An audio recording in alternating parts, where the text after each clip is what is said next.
Ada 30 orang yang pernah melihat Dajjal di dalam muka bumi ini. Pada zaman Rasulullah, ada seorang lelaki namanya Tamim ibn Aus Ad-Dari. Dia naik kapal bersama dengan 30 orang daripada kabilah Lukham dan Judham. Lelaki ini orang Arab, beragama Kristian.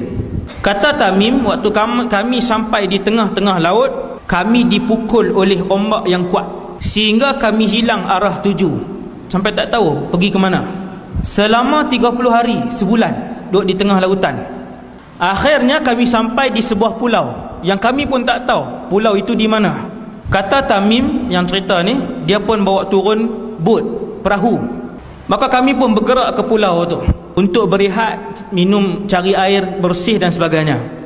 Kami pun tengah berehat-rehat di pulau tu, tiba-tiba keluar seekor binatang yang pelik. Binatang ini berbulu lebat sehingga menutup seluruh bahagian badannya. Kemudian binatang ni pun datang dekat. Kemudian dia bercakap, "Siapa kalian?" Kami pun jawab, "Kami adalah pemuda-pemuda Arab Kristian daripada semenanjung tanah Arab." Tamim pun bertanya pada binatang tadi, "Siapa kamu?"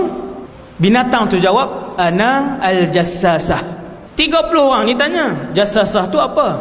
Dia tak jawab. Dia kata, di tengah-tengah pulau ada satu orang yang sudah lama menunggu kabar berita daripada orang lain. Mereka pergi ke tengah-tengah pulau. Kata Tamim, kami pun masuk ke dalam. Kami mendapati di dalam itu ada satu orang lelaki, manusia, tetapi tubuhnya sangatlah besar. Dia bersandar ke dinding gua itu dengan satu rantai besi yang tak boleh bergerak. Kaki dia, kedua-dua pahanya dirapatkan ke dadanya. Kemudian lelaki yang berambut panjang itu, kerinting yang sangat kerinting. Lelaki itu bertanya kepada kami, "Man antum?" Kamu semua ni siapa? Lelaki yang kena ikat tu tanya.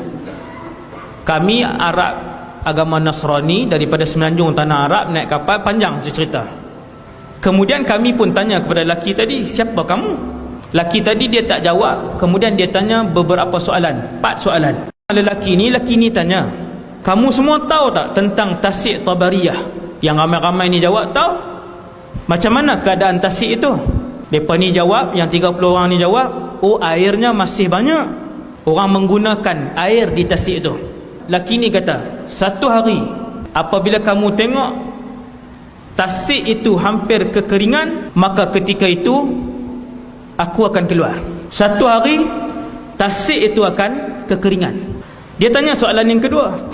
Lelaki yang diikat tu tanya, "Bagaimana keadaan ladang Baisan, Nakhlu Baisan?" 30 orang ni jawab, "Ladang tu masih berbuah, kurmanya banyak." Lelaki yang kena ikat tu kata, "Satu hari ladang itu tidak akan lagi mengeluarkan buah." 3. Lelaki yang kena ikat tu tanya, "Bagaimana keadaan mata air Zughar?" Mereka ni jawab, "Mata air Zughar airnya banyak." Dia kata, "Satu hari mata air itu akan kering." Soalan yang keempat dan yang terakhir, lelaki ni dia tanya, "Apakah Nabi yang tak pandai membaca dan menulis telah pun diutuskan?" Yang 30 orang ni pun jawab, "Ya, telah pun diutuskan oleh Allah, dan dia telah pun berhijrah daripada Mekah ke Yathrib, Madinah."